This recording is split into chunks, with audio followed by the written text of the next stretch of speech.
Angusa le ngai pengising oso mai malale vai se kuia i se karia. Oso mai ai malelanga ngaru faifeau feio se fetua la utala ile ula le.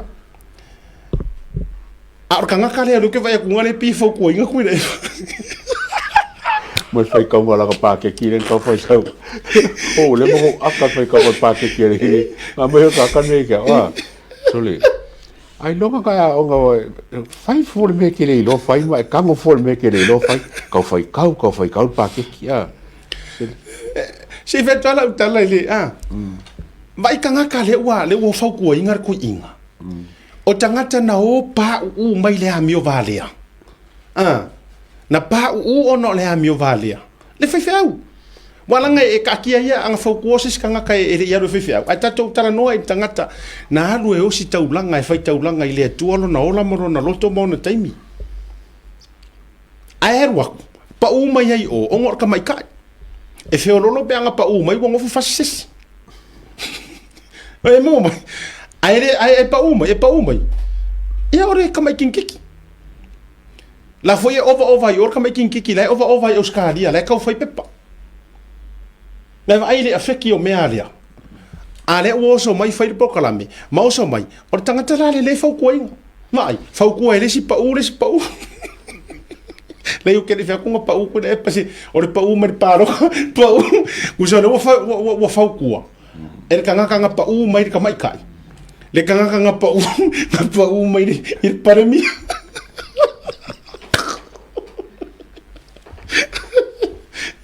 Vai. Cosa o Fautua pa u. Ia vai le ke rola ukala. E ser fai me fa fe ngai o Leiataua. Ia le la fai aku. Oso mai kuila e pa oso ile ukanga. Fautua pa u ia luk fa kwai. Pa u mai de kengi. Fautua ingar pa u mai ko palemia.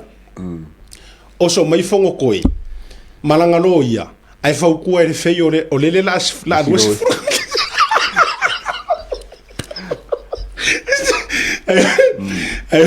Ai oso mai fongo koi. Oso mai malanga no ia. Ai oso mai Fautua ko kanga kalela la duas furu ko sanga wa o nga ko pap. Oso mai Fautua comedy. Si o kanga sero mo kwa fai me ko ilalo i nga.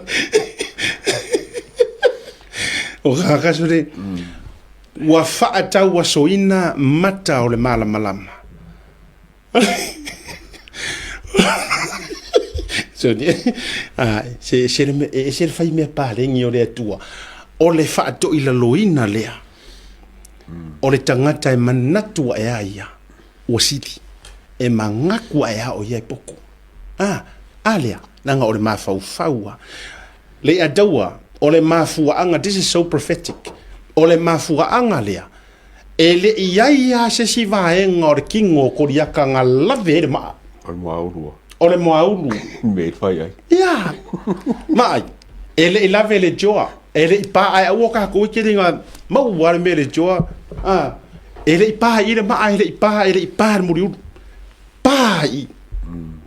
Neng fa mai roa ko inga le laungar ko inga le fefe aunga o le uporu.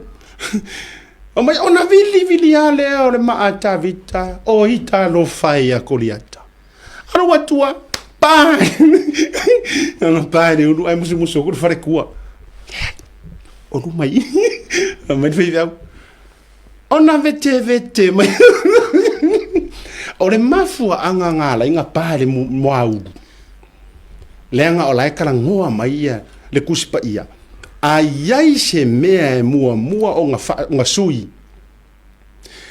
Be ye not conformed by the pattern of this world, but be transformed by the renewing of your mind. E vai. Ka ngō se o ka koude rungo pokala me su Amerika ko maunga ele o mea fu i make ka ua kua. Faisa unga ruenga ki ka ngoi Leanga o fionga Leiataua. Whamai, ai se mea e ka kaunga sui mua Leiataua. Be ye transformed by the renewing of vai, ele o le heart. renewing of your mind. Do not conform by the pattern of this world, but be transformed by the renewing of our mind.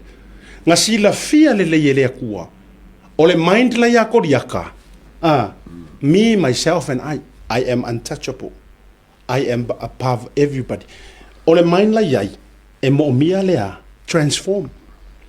Ko ke sila fia la mea nga transform, mai le mafau koriaka. O le maa. Wow!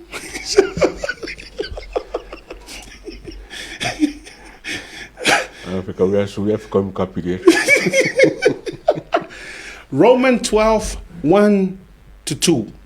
Can we have that scripture on the screen when you're ready? Romans 1, verses 2, I think. Sorry, Romans 12. Romans 12.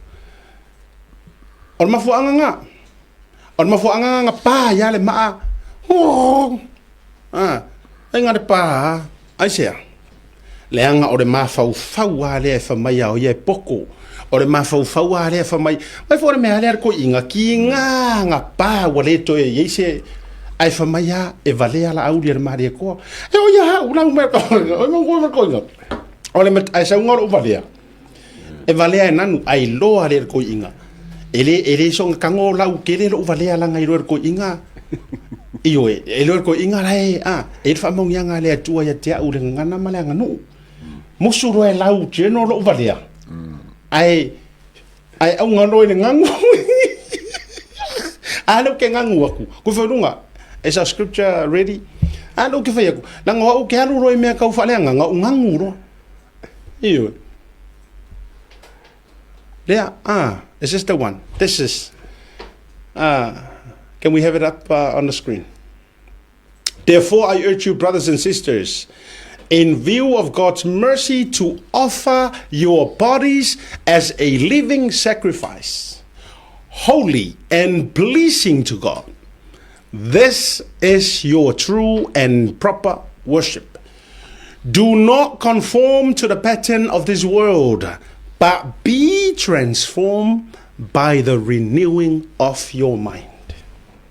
Then you will be able to test and approve what God's will is, His good, pleasing, and perfect will. Amen.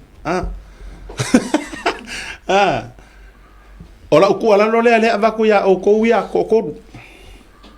Or kua lalo le ke vakua ya oer ko inga kuila epa or kua lalo ya oelea limongi ai mase foi fonkoi.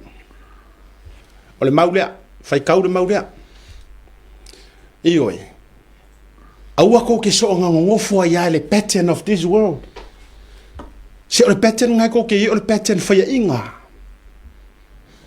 So ia ko o ese mai le pattern fai inga nga ko ilalo. Transform by the renewing of the mind. Mai fo iring or ke ngere fo mai I use the Mandarin. Renewing of the Mandarin al ka unga le ka wes ke ngai samo renew the mind e longa renew lo mind nga e loanga lo le ma si clear fa mai lo mar pesher ka malo Jimmy Cliff I can see clearly now.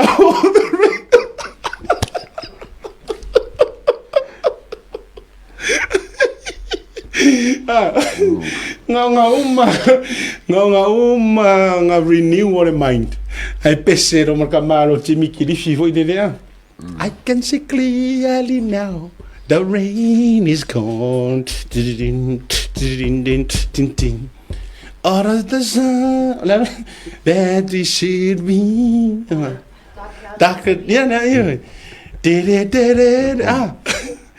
It's gonna be a bright, sunshiny day.